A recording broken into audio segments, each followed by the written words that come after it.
Wait a minute. How much, first of all, you're not a victim here, Mr. Biffle, okay? You are making billions of dollars and you're treating your customers appallingly badly. And the fact that you are still paying your employees to harass your own customers, I think frankly is unconscionable. I said this 9 months ago. I thought for sure it would have stopped by now, but I can't believe you're still doing it. So I don't feel sorry for you one little bit. In fact, I think you should apologize right now to all of your customers for what you're doing to them. And I think you should turn around and give them back the money that you've taken by forcing them to surrender their bags and pay extra fees after they've already paid a price. I mean, I don't get it. You seem to be totally baffled by this. You think that this is just fine. I'm not baffled. I think you're insinuating that they paid for a bag that they didn't pay for. No, I'm insinuating. I'm not insinuating anything. I'm accusing you, actually, of doing something that I think is wrong, of incentivizing your own employees to treat your customers badly. And the money you're making on it is astounding, just astounding. $40 million in fees. 62% of your revenues come from these ancillary fees, of which these additional baggage fees are part of it. And you just seem to see nothing wrong with this. I mean, do you not understand this is why people hate to fly? They hate that they are treated terribly when they go to the airport by airlines, and you're paying your own people to do it.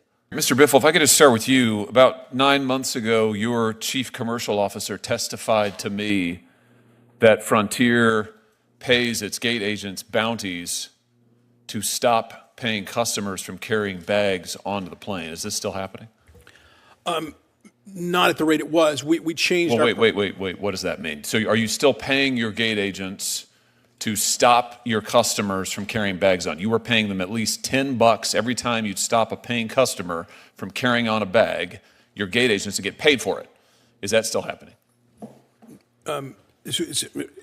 We do offer incentives and commissions, to stop people who didn't pay, not who paid, who didn't pay. No, you are paying your gate agents, so it sounds like you're still doing it. You're still paying them money to harass customers from bringing bags onto the airline by saying it's too big or it doesn't fit in a little box or whatever the case may be. You're still doing it. That's your testimony today? Why? I don't know that I would describe it that way, but we do provide incentives. Why would you pay your own employees to harass your customers? Why is this good business practice? Unbundling enables us to offer low fares. And the lower fares, many people could not afford to fly if they didn't have the lower fare option. But in order for the system to work, everyone has to be treated fairly. And when people then, a small percentage. Wait a minute. Why are you paying your agents? This is going to be the only business in the world I have heard of that pays your people to harass your own customers. These are customers who have purchased a ticket. They have a carry-on bag, and you're paying your people at the gate to stop them and say, your bag is not quite right. It doesn't fit in this. We heard testimony. The Permanent Select Committee in this Senate has done a thorough investigation of this. We heard testimony from numerous of your customers saying they were wrongly stopped and harassed. There's no appeals process. There's nothing. You're making gobs of money on it. You generated $40 million in fees on this, according to your own data. That's amazing. And you're still doing it. I mean, in what world is this defensible? It's fair. Is fair to whom? Well, you continue to insinuate that they paid for their bag, and they did not pay for their bag. They paid for a ticket that allows them to have a carry-on bag, and you're paying your agents to harass them to stop them from carrying it on. You know, only other airline I know of, Spirit, was doing this, and they stopped because they said it was a terrible experience for the customers. Your customers hate it. This is one of the reasons they hate to fly. I can't believe you're still doing it. How much money have you made on it this year so far? Considerably less, if you'll let me speak. What we did is we introduced the new Frontier. We have very simple branded choices, complete transparency. Wait a minute. How much? First of all, you're not a victim here, Mr. Biffle. Okay, you are making billions of dollars, and you are treating your customers appallingly badly. And the fact that you are still paying your employees to harass your own customers, I think, frankly, is unconscionable.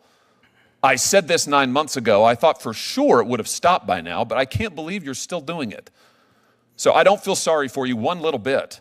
In fact, I think you should apologize right now to all of your customers for what you're doing to them. And I think you should turn around and give them back the money that you've taken by forcing them to surrender their bags and pay extra fees after they've already paid a price.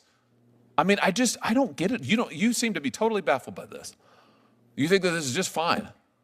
I'm not baffled. I think you're insinuating that they paid for a bag that they didn't pay for. No, I'm insinuating. I'm not insinuating anything. I'm accusing you, actually, of doing something that I think is wrong, of incentivizing your own employees to treat your customers badly. And the money you're making on it is astounding, just astounding.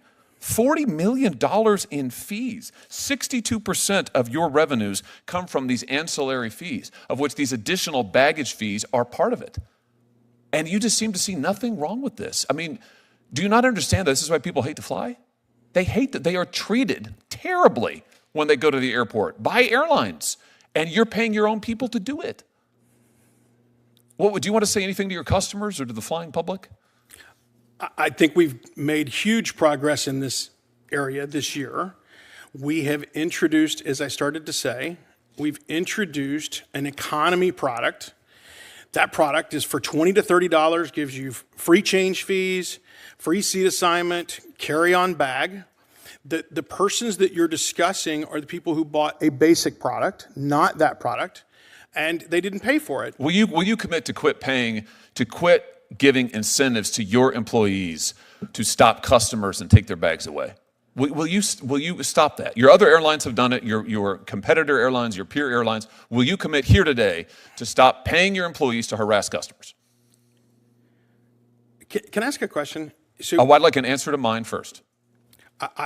We will look at that, but I don't. That doesn't sound like a yes or a no. Can you just say, yes, we will stop paying our gate agents to harass our own customers over their bags? We are not harassing customers. Yes, you are, and I invite you to read the report by the Permanent Select Committee of this body that investigated this and took testimony from your customers. Indeed, we took testimony from your own executives on this. This is a reality. Or alternatively, you could go out to DCA here and go and ask some of your customers how they feel about it. I know what they'll tell you. They'll tell you what they told us. They hate it. They feel badly treated. They feel like they're treated like cattle. And you're making tens of millions of dollars off of it. I don't know that I can agree to not use AI. We use AI in all types of things. We will never use AI to use personal information. So the insinuation that we're using your zip code, your gender, or any of those things to actually change the prices, I find appalling.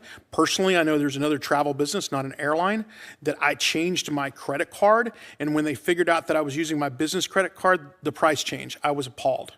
That's dynamic pricing. Well, yeah. Well, dynamic.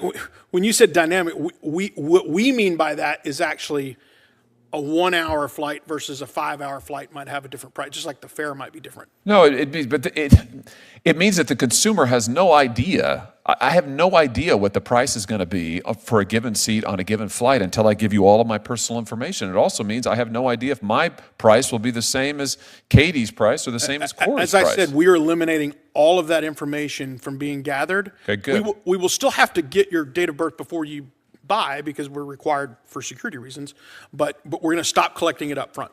Mr. Anderson, what about you? Will you not commit to not using personal information of any kind to set prices? Yeah, we have no intention of using personal information to set prices. Do you collect personal information before you allow customers to see a price? We do before the seat selection, but that's to accommodate SSRs and who's able to sit in exit row seats. Mr. McGee, do you want to speak to this? You've mentioned this earlier. I mean, the consumer here, we're told, trust us. But then the consumer is also told, but give us all of your stuff. Give us all your information. We'll put it all in here. I can't go so much as check to see what's available to flight home to Springfield, Missouri, unless I enter all of this junk, and I have no idea what's being done with it. Yes, Senator, thank you very much. I was recently on the privacy statement of one of the big three carriers, and it was this long if you printed it out, and it basically said that that as soon as you go on their site for the very first time, they're going to monitor what you do, how long you're there, how long you stay on each page, presumably also the sites that you were on before and after it. Again, as I said, I think it would blow our minds to know exactly what they're collecting. That's before we get into the definition that most people would accept as personal information.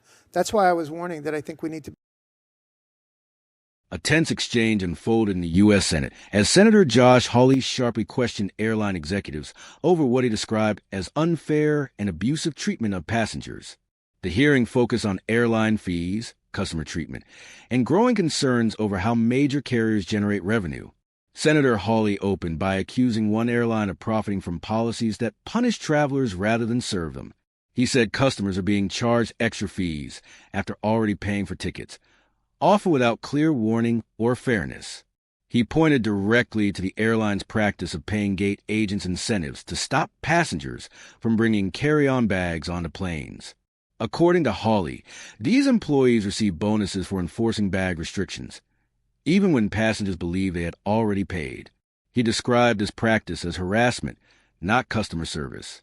He also noted that the airline made tens of millions of dollars from these fees alone. The airline executive acknowledged that incentive programs existed, but claimed they were designed to ensure fairness and enforce rules equally. Hawley rejected that explanation, saying the policy encourages employees to treat paying customers as problems rather than passengers. The discussion then turned to family seating. Hawley criticized airlines for charging parents extra fees to sit next to their own children. He said families should not be forced to pay more simply to keep young children seated with their parents. The airline admitted that its policy does not guarantee family seating unless additional fees are paid, though it said staff often try to help when possible. Hawley called this unacceptable and said families should never be placed in that position. The hearing also focused on pricing practices and data collection. Lawmakers questioned whether airlines use personal information to influence ticket prices. This included data such as browsing behavior, location, and personal details entered during booking. Airline executives denied using personal data to set individual prices, but admitted they collect large amounts of customer information. Hawley warned that such practices could lead to personalized pricing that unfairly targets consumers. The discussion expanded to the use of artificial intelligence in airline pricing systems. Lawmakers expressed concern that AI could be used to extract the highest possible price from each traveler without transparency. Hawley argued that this kind of pricing erodes trust and makes flying more stressful for everyday Americans. He said passengers already feel mistreated and overwhelmed by hidden fees and confusing policies. The hearing ended with calls for stronger oversight and potential regulation. Lawmakers emphasized that airlines should not be allowed to profit by exploiting passengers or hiding behind complex systems. The message from the hearing was clear. Flying has become increasingly frustrating for consumers, and Congress may step in if the industry does not change its practices.